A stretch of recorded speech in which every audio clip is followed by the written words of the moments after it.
you very much. Now we move on to Europe. Italian police says that they have arrested 7 people suspected of raising millions of euros for the Palestinian group Hamas, and have also issued international arrest warrants for 2 others outside the country. According to a police statement, the associations officially supporting Palestinian civilians but allegedly serving as a front for funding Hamas are implicated in the investigation.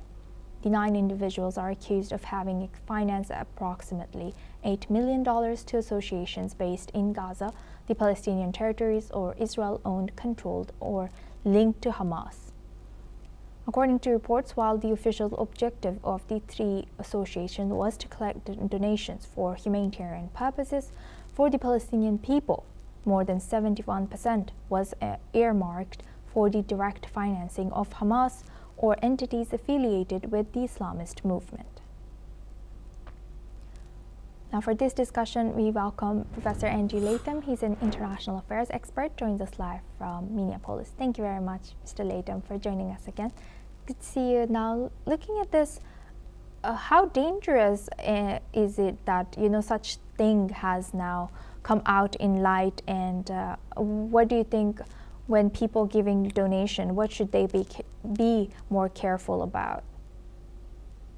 Well, this episode underscores a couple of very important points. One of which is that disrupting just a moment here, the financial underpinnings of groups like Hamas is very, very important, and it's something which the Europeans have had, let's say, a mixed track record regarding. Not terribly effective. But if you're going to combat terrorism and you're going to combat terrorist organizations, disrupting the financial infrastructure is key. The second important point is that these are registered charities that are raising money.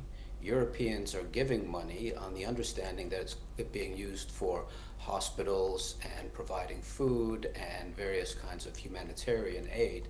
And in fact, it seems that the vast majority of these funds in this particular case are being directed to Hamas. Now, Hamas has does have a humanitarian side, has a political side, but it's also a terrorist organization and has been designated as such by most Western countries.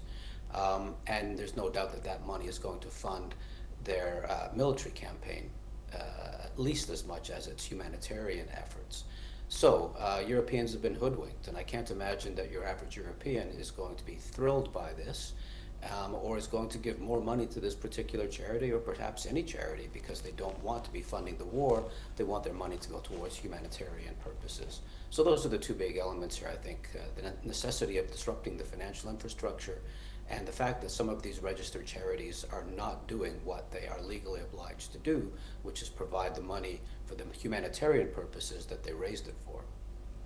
Yes, thank you for highlighting that. And Professor, what responsibilities do EU states have to prevent such, charitable fundraising from being diverted to militant groups like Hamas?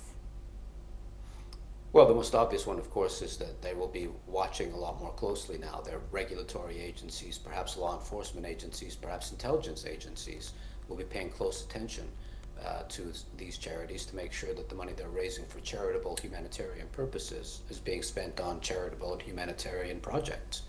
The infrastructure is there in Europe. The policing, the regulatory infrastructure. What has been lacking thus far, it seems, is the political will.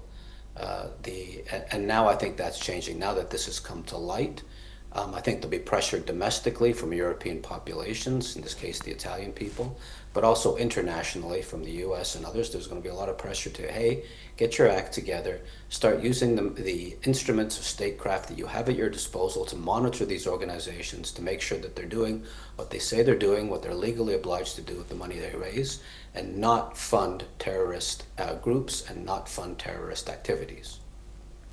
Yes. And lastly, should international laws on terrorism financing, how should this be strengthened or more strictly enforced across borders? Well, the thing is that outfits like Hamas and some of their fellow travelers, as it were, like to exploit the seams between agencies within governments, but also across governments. And so this highlights the need, not just for the Italian state to pay more attention, but also for countries that do not think that Hamas should be receiving these kind of funds and financing, that there needs to be more cooperation, and needs to be better institutionalized, more sharing of information. I have no doubt that that already goes on to a significant degree, but clearly there are seams, there are gaps that need to be filled, and so there needs to be perhaps another layer added of cooperation, collaboration, and communication between governments across the world. Yes, indeed. Thank you very much for sharing that, Mr.